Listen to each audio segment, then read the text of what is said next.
Hello and welcome to another episode of the Classical Republican. Today we're talking about A Tale of Two Citizen Assemblies. And what we're going to be doing is comparing and contrasting the British Columbia Citizens Assembly on Electoral Reform and with the Washington Climate Assembly. Okay, so we've got the British Columbia Citizens Assembly, which was formed back in 2004. It had 160 people, and they were supposed to come up with an electoral law change if necessary. And their mandate was, quote, issue a report recommending whether the current model for these elections should be retained or another model should be adopted, end quote. And they had, well, let's go into how they were selected using sortition. So they they invited 15,800 citizens, randomly selected, and 200 in each of the 79 provincial constituencies. They were split evenly between men and women and reflected age and distribution of individuals in the district. The aim was to produce a pool of names that was representative of the people in BC. So, going on. Yeah, so this is an issue that all sortionists have. Well, at least in modern sortition, all the citizens assemblies, they're not by force. They're not equal to juries in a judicial setting. So you won't get in trouble if you say, no, I don't want to participate. Or even if you do say you want to participate and you back out at the last moment, you're not going to be punished. You're not going to be fined. You're not going to go to jail. So it says 5 of the initial 158 members who had been selected later withdrew for personal reasons, and sadly, 1 member died soon after being selected. Substitutes were then randomly drawn from the remaining sealed envelopes from the original members' electoral districts. Okay, and this is one thing that was interesting with the Citizens Assembly in British Columbia. It says on December 10th, 2003, the provincial cabinet approved the selection of 2 additional members, both Aboriginal, from the random pool. Thus, membership grew to 160 in the fall of 2004.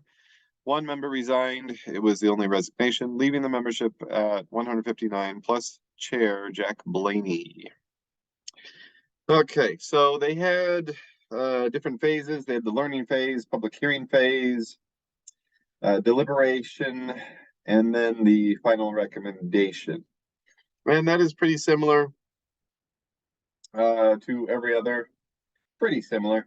There has been some refinement over time about how they do this. And, well, of course, they've been doing it for decades now.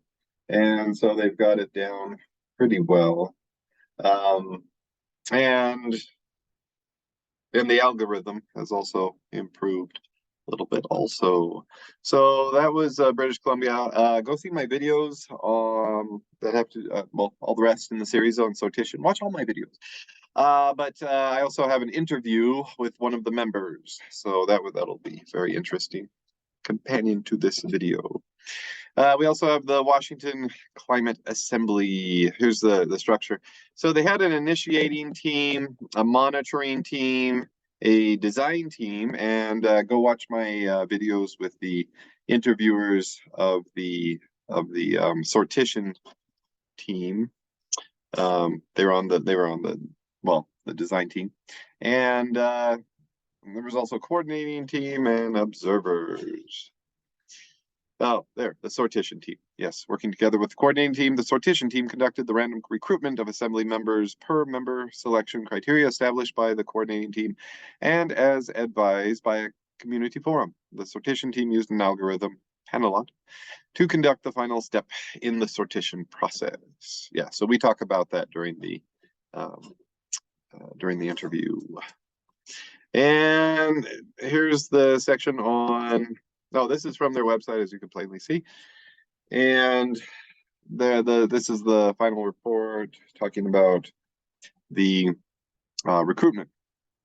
And so, whereas British Columbia Citizens Assembly,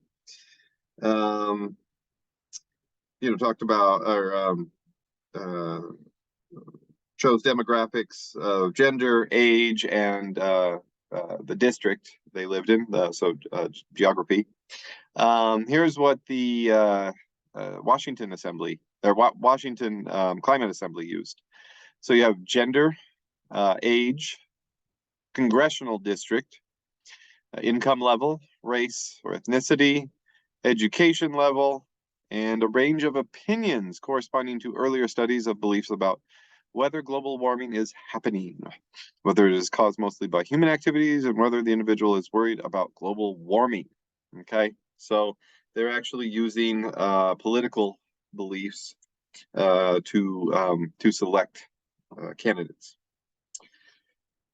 Okay, their mandate was, how can Washington State equitably design and implement climate mitigation strategies while strengthening communities disproportionately impacted by climate change across the state? Okay, so there were only 80 people in this one, and some groups were purposely over or under recruited to make sure that they got a balanced assembly. So their phases were learning phase, deliberative phase, and voting phase. I'm sorry, learning, deliberation, decision, and report. So yeah, we see that there is some there a lot of similarities. They're doing the same things as the British Columbia Citizens Assembly did with learning. And then the public hearing would also be, that's also learning. I think that's what they're also including in the Washington Citizens Assembly under learning, and then deliberation, and then voting, and then coming up with a good plan. So yeah, so this is what we've seen in the a lot of similarities, some differences. So they have a lot of similarities, but there are some differences. The Washington Climate Assembly was in 2021. And so these are two examples of modern sortition in practice.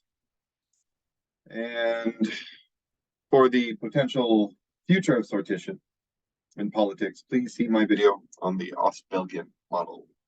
And one last thing before we finish is that the difference between a citizens assembly and a climate assembly is they're exactly the same organization. They operate the same.